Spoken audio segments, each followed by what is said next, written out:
اور گناہوں کے تعلق سے ہمیں بتلایا۔ ہم اس مجلس سے، اس پروگرام سے جائیں، اس اجتماع سے جائیں تو خالی ہاتھ نہ جائیں۔ بہت سے لوگ آئے تھے، بھر کر کے چلے گئے، لیکن جو سننے والے ہوتے ہیں، جو عمل والے ہوتے ہیں، وہ کم ہی ہوتے ہیں، کیونکہ یہ بات حقیقت ہے۔ جو چیز قیمتی ہوتی ہے، جو چیز قیمتی ہوتی ہے وہی مہنگی ہوتی ہے، وہی کم ہوتی ہے۔ سونا، ہیرا، یہ سب جگہ جگہ آپ کو نہیں ملے گا، لیکن اس کی قیمت آپ معلوم کریں گے، آپ کو تو اندازہ ہوگا۔ اس کی قیمت کیا ہے آپ خود جانتے ہیں۔ یہ ہر جگہ پھینکا ہوا نہیں رہتا ہے، بہت ہی کم ملتا ہے، قیمت بھی زیادہ آتی ہے۔ تو محترم سامعین، سننے والے تو بہت ہوتے ہیں، سنتے ہیں، لیکن عمل کرنے والے چند ہی ہوتے ہیں۔ گناہوں کے تعلق سے پرویز عالم قصری بہت اچھی بات کیے ہیں۔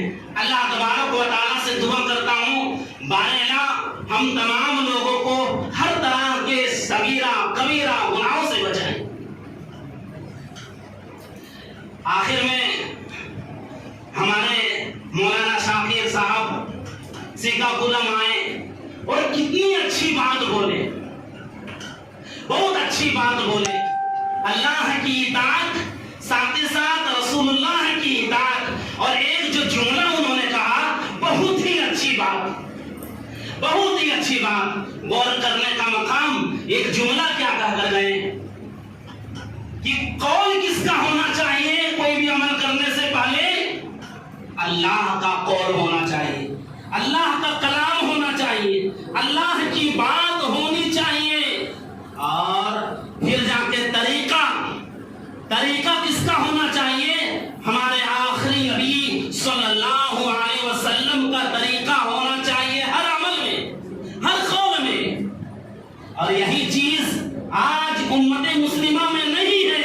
کہتے ہیں اللہ نے کہا، اللہ نے کہا، طریقہ کو نہیں اپنا رہے ہیں صحیح معنوں میں۔ کوئی بڑے بڑے کہتے ہیں علماء کا، اسی طریقے سے پیروں کا، اسی طریقے سے ہمارے باپ داداؤں کا چلتا ہوا آ رہا ہے، چلا رہے ہیں، وہی طریقہ پر ہے۔ نہیں جی، آج وہ زمانہ نہیں ہوا۔ آج زمانہ دنیاوی اعتبار سے آپ دیکھ لیجئے کہ کتنا آگے بڑھ گیا زمانہ، کتنا آگے بڑھ گیا۔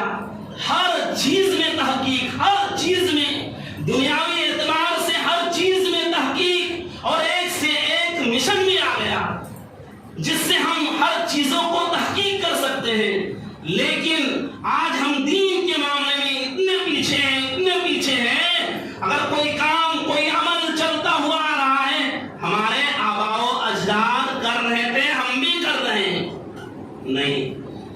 جس طرح ہم دنیاوی معاملے میں آگے بڑھتے ہیں، ہر چیز کے بارے میں تحقیق کرتے ہیں، محترم سامعین، اس سے کئی زیادہ ہمیں اور آپ کو اخروی زندگی بنانے کے لیے، جنت کو پانے کے لیے، جہنم سے چھٹکارا کے لیے دین کے اندر تحقیق کرنی ہوگی کہ جو کام، جو عمل، جو فعل ہم کر رہے ہیں وہ اللہ کا قول یقینی معنوں میں ہے یا نہیں، اور رسول اللہ صلی اللہ علیہ وسلم کا طریقہ ہے یا نہیں۔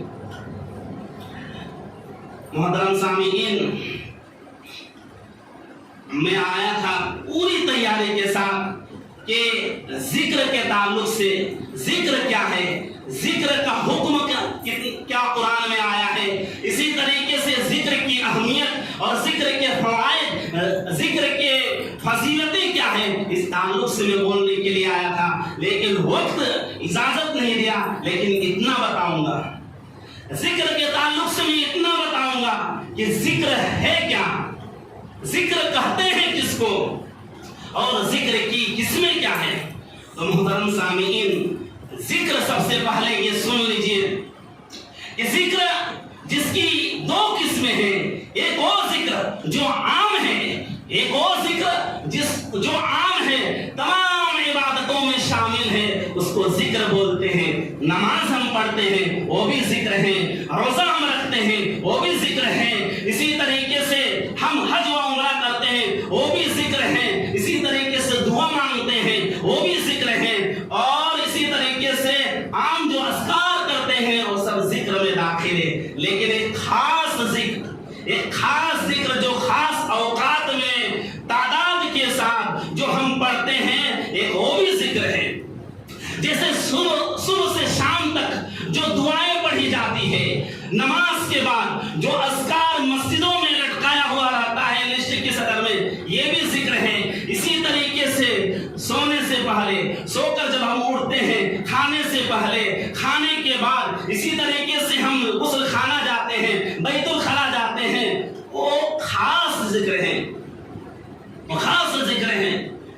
تو ذکر کی دو قسمیں ہیں, اور اس کا خلاصہ تعریف اگر مختصر انداز میں کیا جائے تو یہ ہے کہ ذکر کہتے ہیں وہ عمل کو جو اللہ اور رسول اللہ صلی اللہ علیہ وسلم کے طریقے پر ہو, اور جن ذکروں سے اللہ راضی ہوتا ہے, خوش ہوتا ہے, وہ ذکر کہلاتا ہے. تو محترم سامعین, ہم دنیا میں جتنی بھی دعائیں پڑھتے ہیں, اذکار پڑھتے ہیں, عبادتیں کرتے ہیں, اعمال کرتے ہیں, کیا ہم اللہ اور رسول کے طریقے پر کر رہے ہیں؟ اللہ کیا ہم سے راضی اور خوش ہے؟ ہمیں یہ ٹٹولنا ہوگا اپنی زندگی میں, یہ جاننا ہوگا. اگر ہم اللہ اور رسول کے طریقے پر ہر ذکر کو کرتے ہیں, قرآن پڑھ رہے ہیں وہ بھی ایک ذکر ہے, قرآن ہم پڑھتے ہیں, قرآن کی تلاوت کرتے ہیں وہ بھی ایک ذکر ہے. یعنی دینی جتنے بھی معاملات ہیں, جو بھی ہم اعمال کرتے ہیں وہ سب ذکر میں داخل ہیں. کیا ہم ان تمام ذکروں کو اللہ رسول کے طریقے پر کر رہے ہیں؟ اللہ تبارک و تعالی ہمیں یہ حکم دیتا ہے, یا ایھا الذین آمنوا اذکروا اللہ, اے ایمان والو اللہ کا ذکر کرو. کتنا ذکر کرو؟ بہت زیادہ ذکر کرو, بہت زیادہ ذکر کرو, صبح شام ذکر کرو. سبحوہ بکرۃ و اصیلا. محترم سامعین, یہ جو مجلس لگی ہوئی رہتی ہے نا, ابھی وہ مجلس اگر کچھ سرکار کی طرف سے اگر کچھ ملنا ہوتا تو بھیڑ آپ دیکھے ہوں گے, دیکھتے بھی. لیکن ایک یہ مجلس جو دینی مجلس ہے, جس میں اللہ اور رسول کی باتوں کو بتائی جاتی ہے, معلوم ہے اس میں دنیاوی بھی فوائد ہیں اور اخروی بھی فوائد ہیں. ہمیں اور آپ کو یہ چاہیے کہ ہم اس طرح کی مجلس میں, اس طرح کی دینی مجالس میں ہم شرکت ہو, اپنی اولادوں کو بھی لائیں, اپنے خاندان والوں کو بھی لائیں, کیونکہ یہی وہ مواقع ہوتے ہیں جس میں کچھ سننے کا, سنانے کا اور ایک ایمانی جذبہ پیدا ہوتا ہے. اللہ اور رسول کو صحیح طور پر ہم پہچان پاتے ہیں. محترم سامعین, یہ وہ مجلس ہے, اور اس طرح کی جو مجالس ہوتی ہے, دینی مجالس ہوتی ہے, جس کے بارے میں اللہ کے نبی صلی اللہ علیہ وسلم نے فرمایا کہ فرشتے گھیرے ہوئے رہتے ہیں, فرشتے گھیرے ہوئے رہتے ہیں. اگر سرکار کی طرف سے ایک پولیس, دو پولیس اگر کسی کی حفاظت میں لگ جائے تو ہم وعدہ کرتے ہیں, ارے اس کے پیچھے, اس کے ساتھ دو پولیس چلتی ہے, تین پولیس چلتی ہے. ارے یہ تو دنیاوی بات ہے, دنیاوی یہ لوگ محافظ ہیں. لیکن جن کے چاروں طرف فرشتے گھیرے رہے, جن کی حفاظت اللہ کے معزز فرشتے کرے, تو بتائیے وہ کتنے خوش نصیب لوگ ہوتے ہیں. تو اس طرح کی مجالس اور یہ جو مجلس دینی ہے, اس میں فرشتے گھیرے ہوئے رہتے ہیں جو ہماری حفاظت کرتے ہیں, ہماری باتوں کو جو سنتے ہیں, اللہ کی رحمت نازل ہوتی ہے, دل میں سکون پیدا ہوتا ہے, دل میں سکون پیدا ہوتا ہے. فرشتے اللہ کے پاس جاتے ہیں, اور ہمارا, آپ کا, تمام موجود لوگوں کا تذکرہ اللہ کہاں کرتا ہے؟ عرش کے پاس کرتا ہے. اتنے خوش نصیب. اگر ہمارے سامنے ایم ایل اے کرے, ایم پی کرے, پردھان منتری اگر کچھ بول دے تو واہ ہم کرنے لگتے ہیں. پردھان منتری نے کیا دنیا کو بنایا؟ ایم پی اور پھر جا کے ایم ایل اے نے بنایا.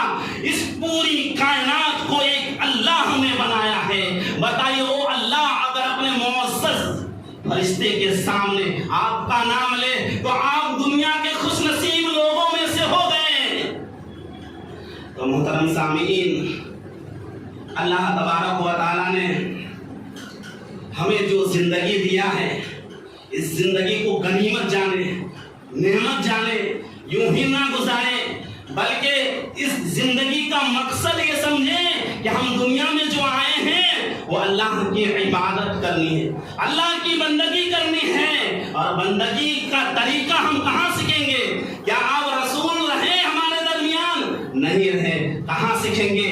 ہم جب ان دینی مجالسوں میں جب بیٹھیں گے تو وہیں ہم سیکھ پائیں گے، صحیح سے سیکھ پائیں گے، ہر چیزوں کو دین کے بارے میں جان پائیں گے۔ محترم سامعین، دنیا میں اصل آنے کا مقصد کیا ہے؟ اللہ کی بندگی کرنا، اور جو کھانا کمانا، گھر بنانا، گاڑی گھوڑا، یہ سب جو دنیاوی چکر ہے، یہ سب کیا ہے؟ ہماری ضروریات ہے، ہماری دنیاوی ضروریات ہے، لیکن مقصد کیا ہے؟ اللہ کی بندگی کرنا۔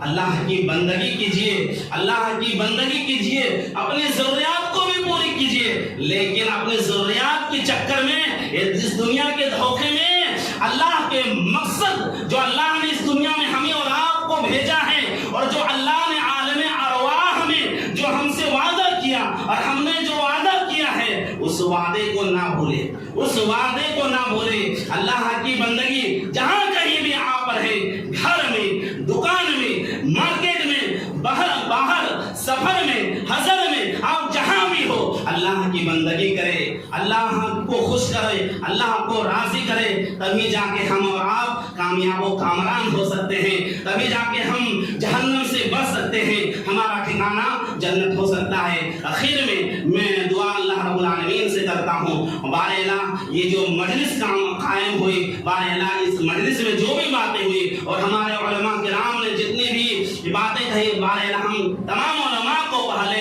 ان باتوں پر عمل کرنے کی توفیق عطا فرما، تمام سامعین و سامعات کو تمام باتوں پر عمل کرنے کی توفیق عطا فرما۔ بار الہ ہم تمام لوگوں کو پکا سچا نمازی بنا، ایمان والا بنا، مرتے دم تک ہم تمام لوگوں کو ایمان والا بنا۔ بار الہ ہم میں سے جو بیمار ہے انہیں شفائے کاملہ عاجلہ عطا فرما۔